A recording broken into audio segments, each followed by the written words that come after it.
Everybody, welcome to the Safeguarding People and Tackling Poverty Corporate Delivery Committee for February. First item on the agenda is apologies for absence. Apologies from Councillor Leslie Walton, Chair. Thank you. Second item on the agenda is disclosures of personal and prejudicial interests. Should be any?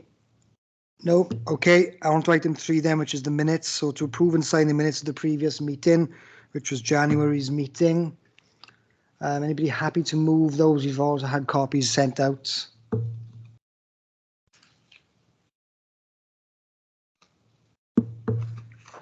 We happy to move those?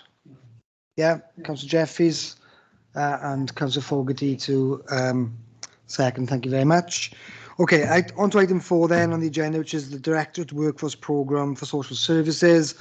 We've got Deb Reid here from the Directorate to talk us through a presentation she's kindly put together for us today. So I'll hand over to you, Deb. Thank you. Hello, thank you for inviting me. So as the introduction, my name's Deborah Reid. I'm Principal Officer for Resources in Social Services, and I've put together a presentation on what is already a very established workforce programme within the Social Services Directorate. I'm the lead. I have one programme manager, and I report once a month to Adult Services Senior Management Team, and I do exactly the same for Child and Family, report there once a month, and then I also escalate to our Directorate Management Team. So if I take you to slide 3, which I've put up on the board, you'll see the overall programme set out, particularly the blue oblong shapes. I'll go through those in a little bit more detail further along in the slides. What I've put around the edges are some pink clouds. In those pink clouds are all projects that do link into workforce. I might not always be the lead, but there are parts of workforce which do feed into those.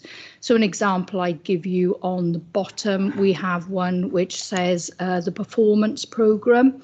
So since I've taken on workforce, I've produced a monthly performance report all about workforce. So it includes things like sickness across the directorate, the vacancies that we're carrying,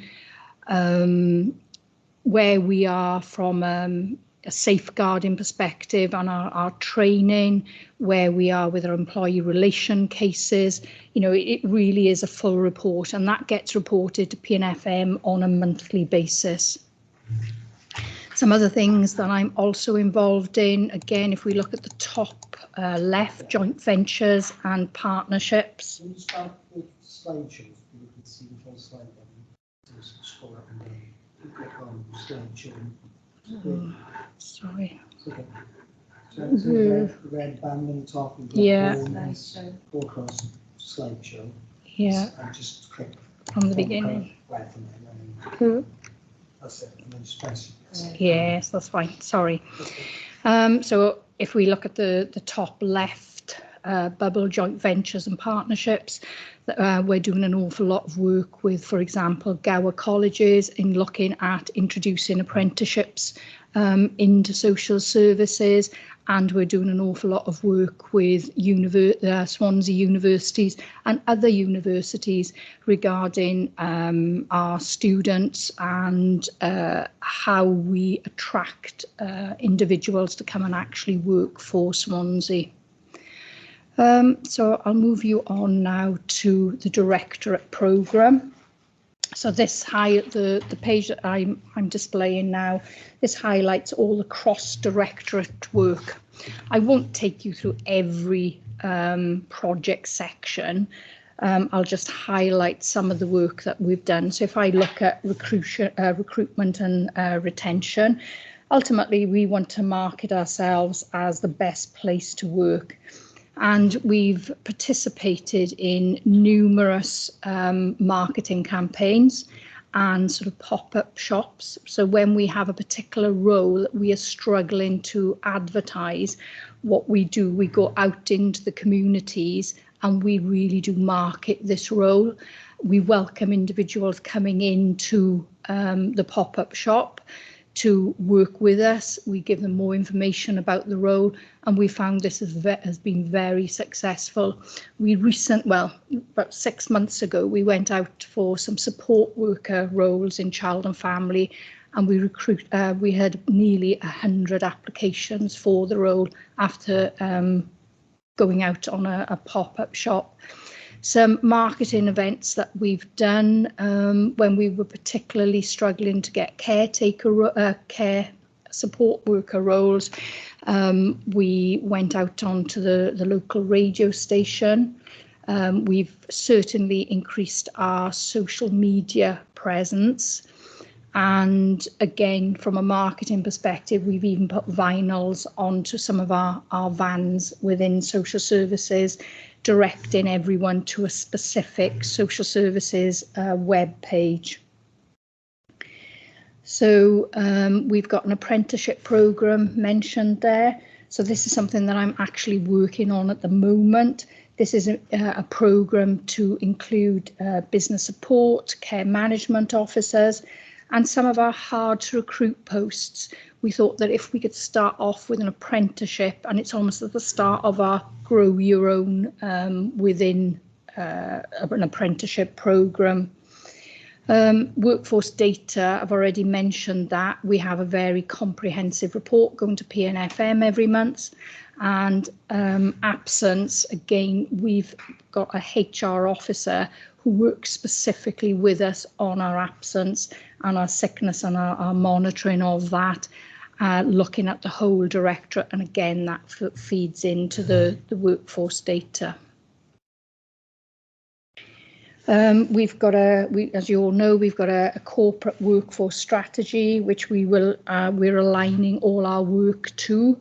We have our own coaching and mentoring strategy, for example. So our higher tier staff are having mentoring. They have a mentoring programme, particularly when they're new to their role. But we've also got staff who've completed coaching and mentoring training, and we're offering out to the whole directorate then the opportunity to be coached by the qualified staff. Oracle Fusion, again, this is something that's being brought in as part of an upgrade for the whole of the authority. It's split very much in two within the directorate, the workforce element and the financial element. And again, the workforce element sits under me, and we've got our specific change leads who are leading that programme. So we've done an awful lot of work within child and family. We've met with all the teams within child and family, and we've listened to what actually matters to the staff, and we've provided staff with some well-being tools, and we've allowed more flexibility around flexi time. From a staff development perspective, we've got a very robust grow your own and career pathway for staff. We've developed our own supervision and appraisal templates. We've encouraged development days and are continuing to encourage development days, particularly when we're getting grants in from Welsh Government for the well-being of staff. Mentoring and coaching, I've already mentioned that. Progression pathways.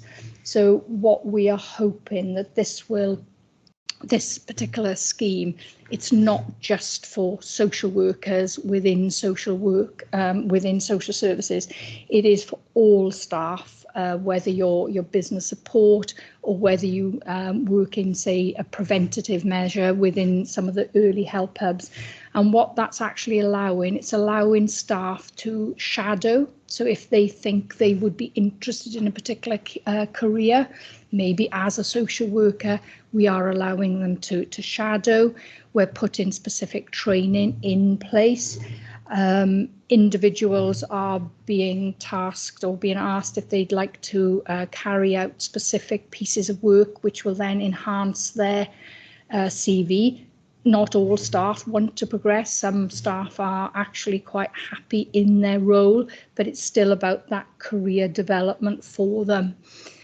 We've also expanded our offer of our open university courses for social workers. So previously we had funding for one member of staff from adult services and one member of staff from child and family to participate in the OU course to become a social worker. We've added additional funding to that, and this year and going forward we've got 10 places within child and family, and we've got either 4 or 5 within adult services. So again, very much about that career progression and growing our own, because we've certainly found that staff who have started out with us and we have developed actually stay with us that much longer.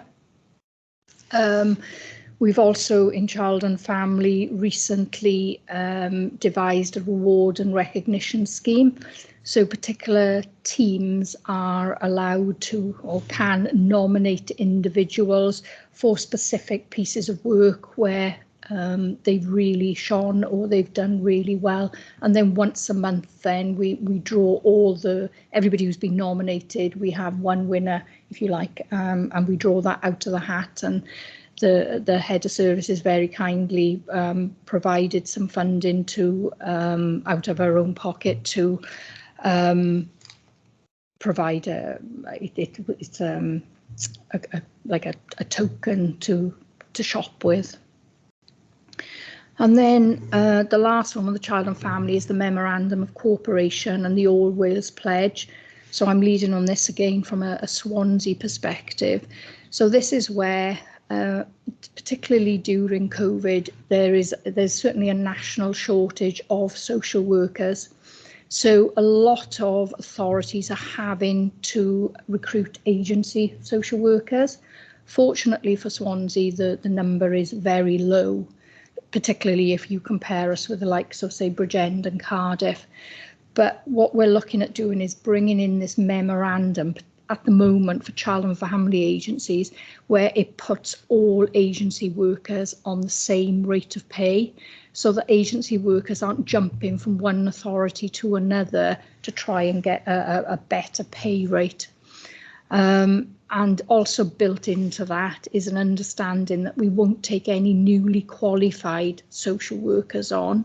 And then thirdly, if we have permanent staff and they want to go and work for another authority as an agency worker, then there has to be a 6-month period of they cannot jump from a permanent worker to an agency worker. And it's all being done to try and stabilise the market and to stop, if you like, the jumping of social workers. That's being brought in hopefully on the 1st of April within child and family. And then what I put forward is that we need to move this to adult services as well as an all Wales process, because if we don't, what's going to happen if you want to become an agency worker in adult services, then they're going to jump from child and family to adult services. So that's the next piece of work that I will be working on. So adult services, again, from a well-being perspective, we are in the process of meeting with all staff across adult services to understand what the staff voice is. Again, we've already done this in child and family, to understand what's important for them, what support can we give them. From a staff development perspective, again, we've already brought in the new templates for the supervisions, the appraisals, we've encouraged the development days, and we are looking at the implementation of the practice framework across the whole of the service area, and that's collaborative communication. And we've got an All Wales framework for residential services and domiciliary care services, where staff now have to, if they take up their role, they have to take a specific qualification. And again, that's an All Wales process. And then going on then to future developments, again, what I'll be looking at is bringing in the rewards and recognition scheme and the progression pathway into adult services. The regional All Wales pledge, which I've already mentioned, and rolling that into adult services. Throughout all our work, ensuring that the Welsh language is, brought in for all our developments. And again, we're also going to be looking at secondary and vicarious trauma and prevention and support for staff across the whole of the directorate. And that's a quick whistle-stop tour of the workforce development that's currently being carried out within social services.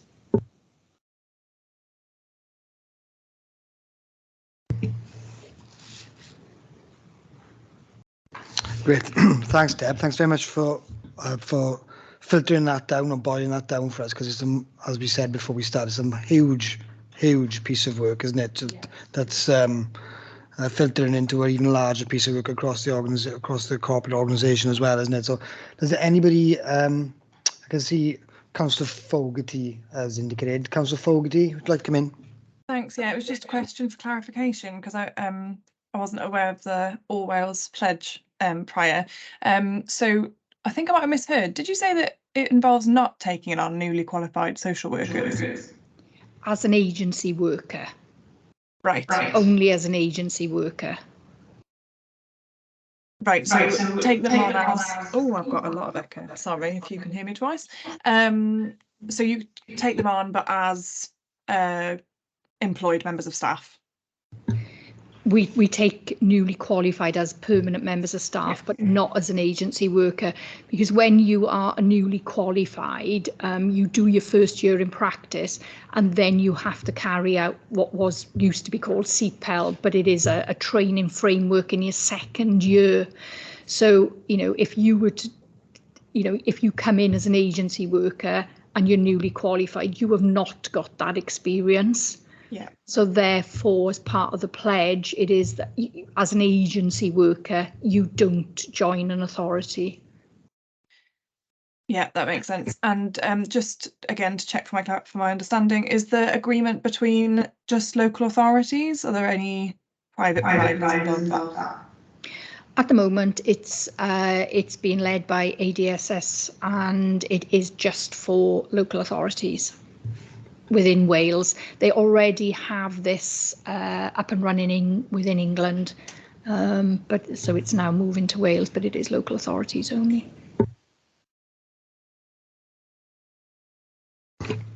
Okay, thanks, Councillor Fogarty. I've got Councillor Alison Pugh and then Councillor Jeffries.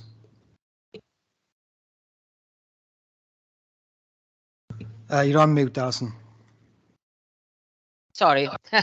Thanks, Chair. It might be a little bit of overlap with Rebecca then, because I got interrupted then. Sorry, so I don't know if I heard it fully. But I was concerned. You spoke about obviously people leaving to do the agency work is a huge issue, and I know you've all been trying to come to agreements within Wales, but I know Bridgend have stood alone there, haven't they? Because they very much down the agency line.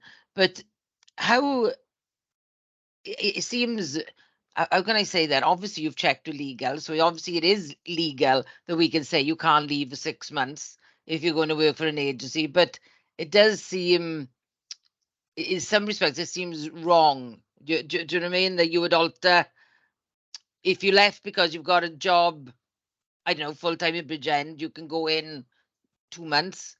But if you go to work for an agency, you've got to be 6 months. It does seem a bit sort of, I can understand why, because we want to hold staff and we want to keep them here. But something doesn't sit easily with me but there. So I just wondered if you could, I don't know, explain a little bit more on that, please. Yes, I mean, it's an All Wales agreement. So, I don't want anybody to think that only Swansea are setting out these rules. You know, it really is an all Wales agreement, and it really is to try and prevent staff jumping back and forth as to where they can actually, you know, dare I say it, you know, it's not everybody, but sometimes, you know, there are financial implications, and it is to try and secure that workforce. Swansea have lost a lot of staff to agency workers, particularly, as you mentioned, going to Bridgend. So it is to try and prevent that traffic, if you like, from one authority to the other. And, you know, Bridgend might decide to cut back on agency workers, and another authority might have difficulties, and we see a lot of agencies jump into that authority. So, it, you know, in an ideal world, we wouldn't be recruiting agency workers, because we want stability. But, you know, there are cases where, you know, we've had to, because particularly in frontline, you know, there is a national shortage of social workers, and everybody is, you know, within the social work practices is aware of that. So this is to try and help authorities. That's the aim. Thank you. Councillor Jeffries. Thank you, Chair. Thank you, Deborah. You covered everything very well, and I think the questions that's been previously raised, especially by Councillor Fogarty, regarding agency staff, my confusion is on a similar vein with the relationship or the difference between permanent staff and agency staff. Does it mean that, I mean, would there be a possibility if the permanent staff here were transferred or chose to be transferred to become an agency staff, could they then be employed by this authority as a consequence of being short-staffed here? Does that make sense? I think so. I think I can see what you're saying. So what you're saying is we've got a member of staff here who decides to leave us as an authority, right, yes, from a permanent basis, and join an agency, and then say, I want to come back to you to work. Yes. And under this agreement, we wouldn't be able to do that unless we had this 6-month cooling off period. Thank you. Councillor Page, want to come back in? Yeah. Sorry, you have the 6-month bit. Is it coming back as well as going? Is that what you just said then?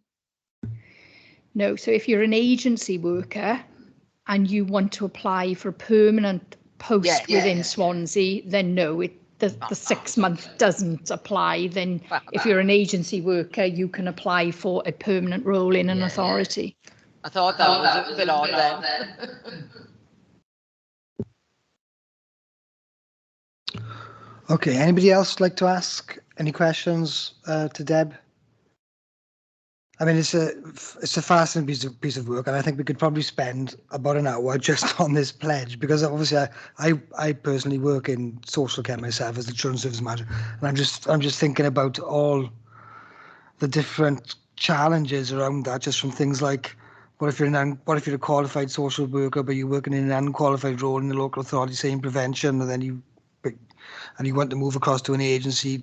How does that work? But I think we'll leave that there, because I think we could be on it all day. But what I did want to ask in relation to that pledge was, how, in the context that 6-month gap that we've been sort of focusing on up until this point is to stop this merry-go-round of people coming and going and leaving, so there's consistency there. How does that fit? Does that pledge involved local authorities not using golden hellos, for instance? I mean, are we using I know for a fact that some local authorities in parts of South Wales are using golden hellos to get social workers, and I oversee a number of contracts that are regional contracts, and we're seeing social workers moving from one local authority in the region to another local authority and back and forth because they can get golden hellos.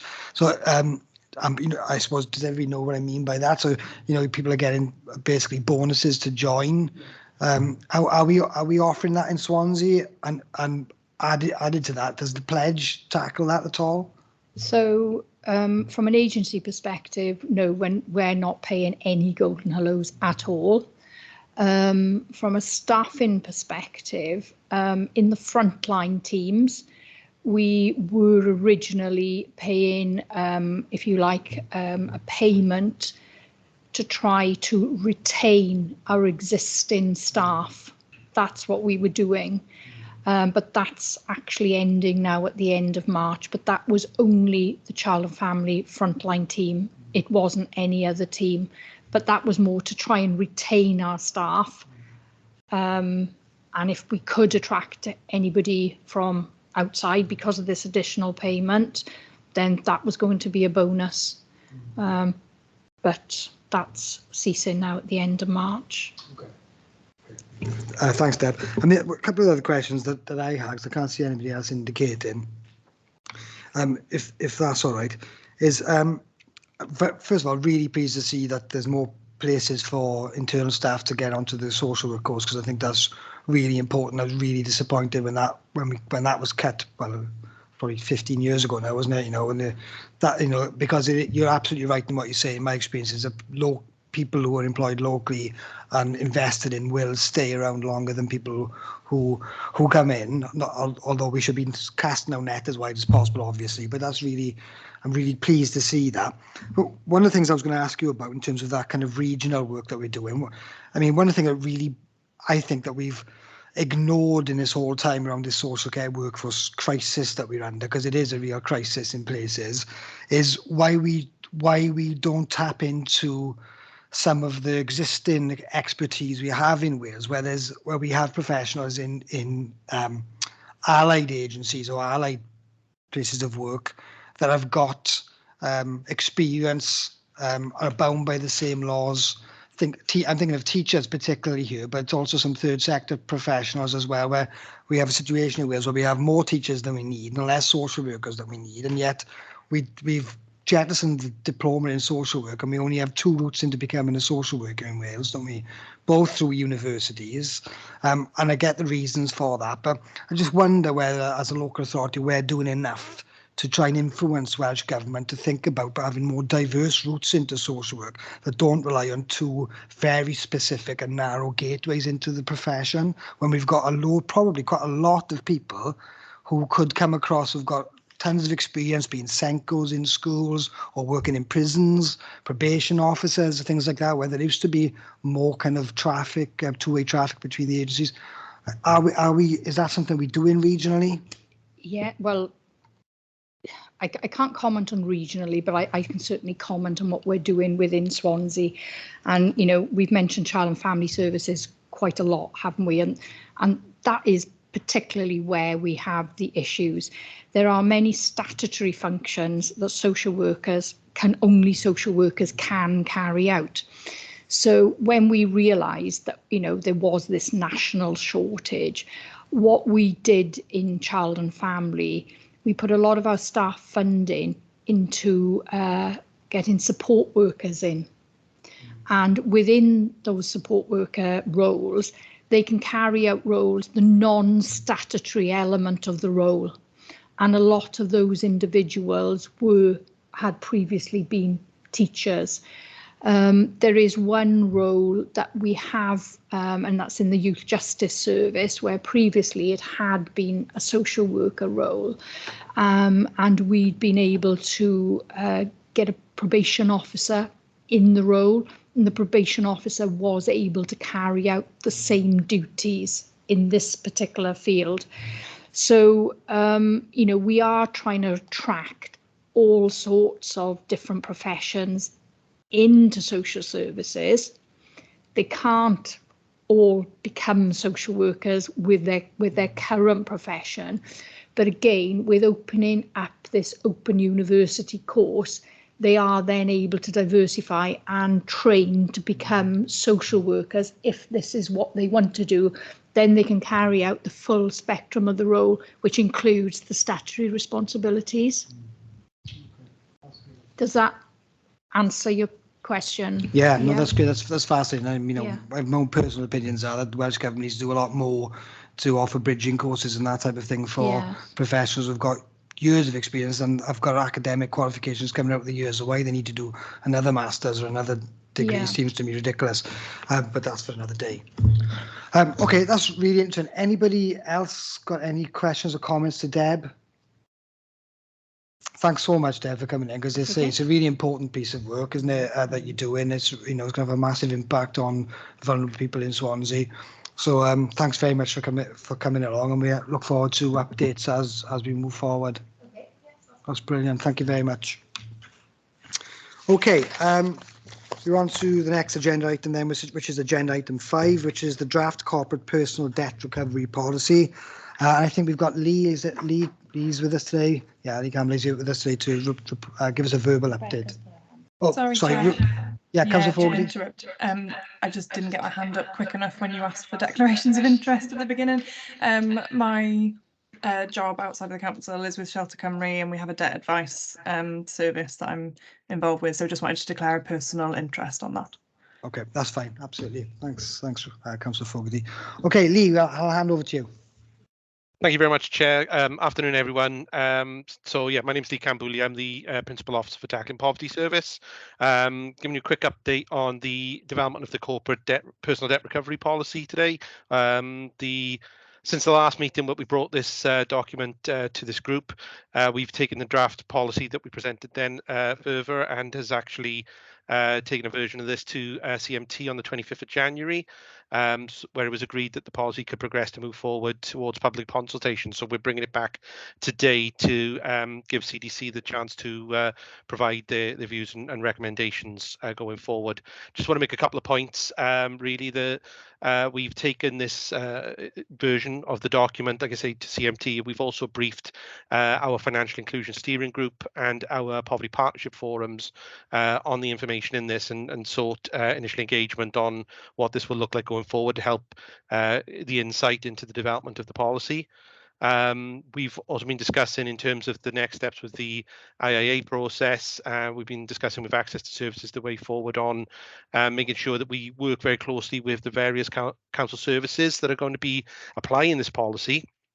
The policy is high level, but each of the relevant council services will need to consider how the principles are applied to their operational procedures. So therefore, as part of the next steps, we need to engage with these services on this approach, i.e. make sure each service completes an IAA screening before we progress to public consultation. So I just wanted to flag that is part of our next steps. But the policy document that we presented today has been updated and, like I said, has been presented and taken forward since the last time we were here. So that was it. Those are the main points I was going to add, Chair, just to ask the CDC to consider the draft policy to progress forward. That's great. Thank you, Lee. Okay, so does anybody want to ask Lee any questions or to raise any issues at this point? Councillor Fogarty. Thank you. Thanks, Lee. Looks good. I've got a couple of questions. One is, so one of the points in it is that we will work with our partners to ensure access to free specialist advice. I just wanted to know whether you've kind of put this by any of them, because I know a lot of them are under quite a lot of pressure, and is it realistic for them, basically, and also for them to be aware that we're doing this piece of work, because although we want people to come to us, to the authority when they're struggling to make payments on whatever it might be, actually, it may be a bigger debt issue and they might be seeking a debt advisor's services anyway. And then my second question was about the enforcement action, specifically on council tax. I don't know whether you will know the answer to this question. Do we have the policy that I know is quite common in Wales of if you miss a council tax payment, you're liable for the full year at one go? Because obviously that's really, really challenging. And is that something that would be considered under that point around enforcement action as a last resort, i.e. can we use that method as rarely as possible, because it does put people into sort of spiralling situations of debt? I'm happy to come back to the council chair. Certainly on the first point, I could certainly answer that in terms of we've started that initial engagement through the two forum groups, but we do plan to continue those engagements with our partners and further colleagues as well. So definitely that is part of our plans going forward as the policy takes shape and we get further insight. I got to be honest, not sure I've got the answer to the second part of the question, but certainly happy to take it away if other colleagues have it. I'm happy to do that too, but definitely we can look into that and make sure that that's reflected. Councillor Pugh, do you want to come in on that? Yeah, I was only going to say there's Rebs and Bens, Julian, have been before this panel over the years and things, and we've always really desperately tried, Rebecca, not to go down that road. You know, we really do take you know, trying to talk to people and everything first and arrange payments. And there's lots of people that are not even getting chased fully, do you know what I mean, because of situations. So that isn't something that we've ever been keen to do, do you know what I mean? So just to reassure you.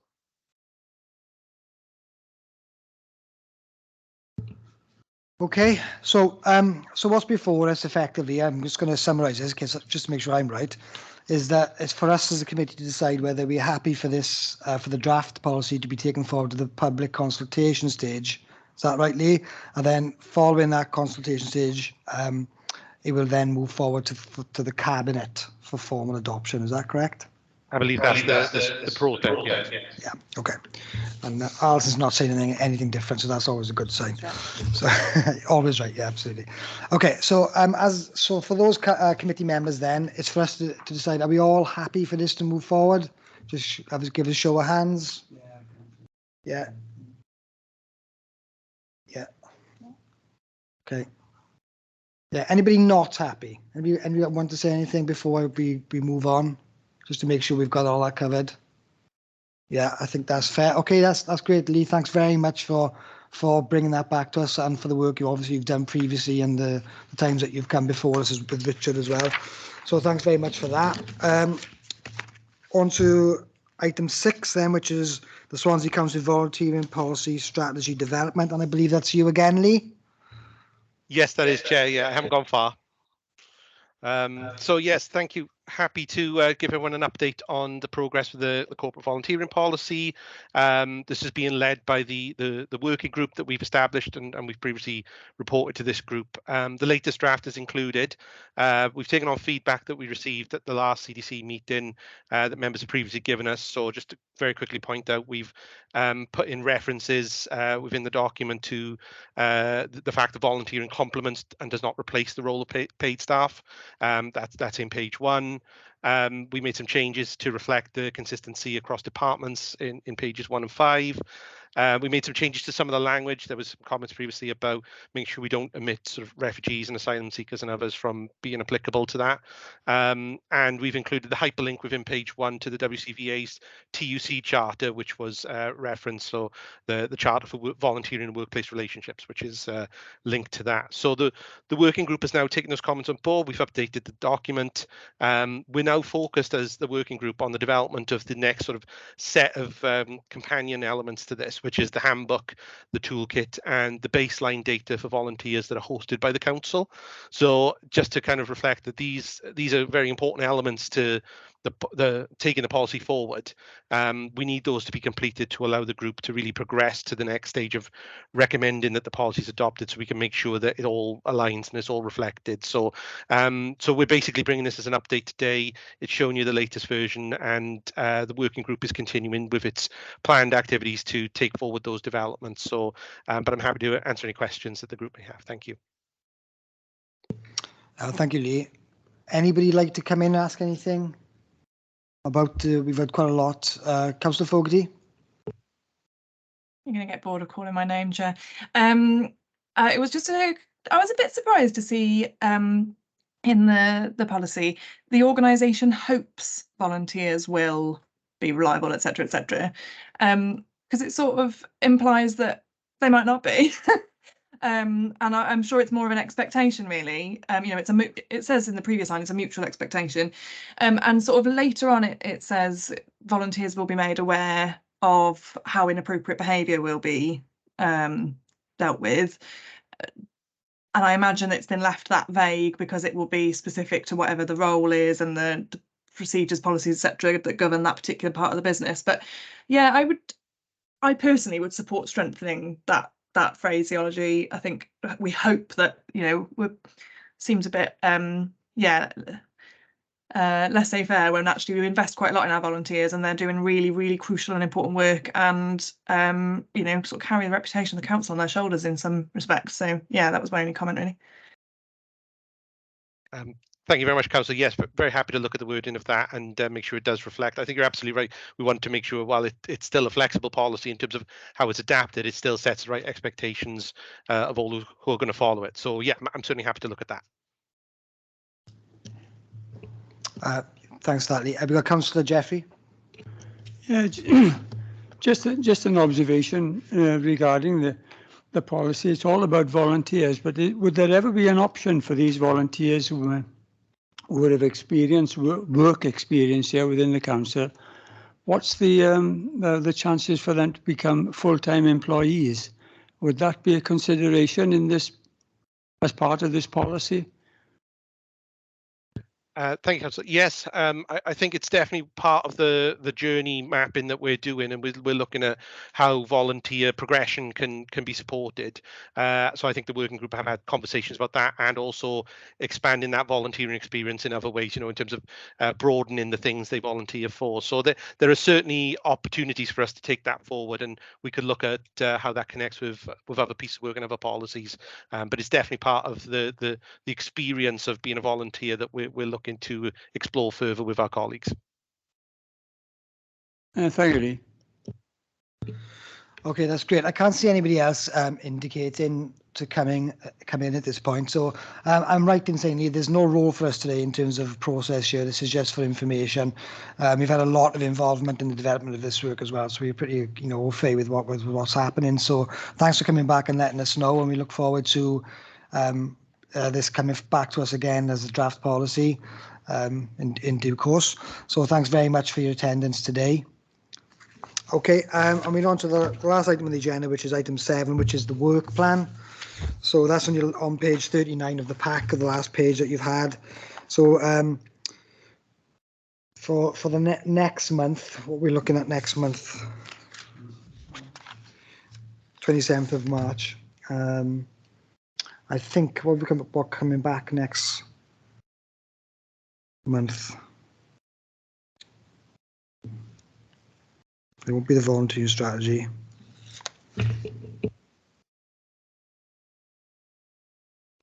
Yeah. So the next item, for the work plan for the 27th of March, will be looking back on an update on the local area coordination best practice policy. Lee, if that's okay. Lee, you still there? Yes, Chair, absolutely. We're happy to come back then.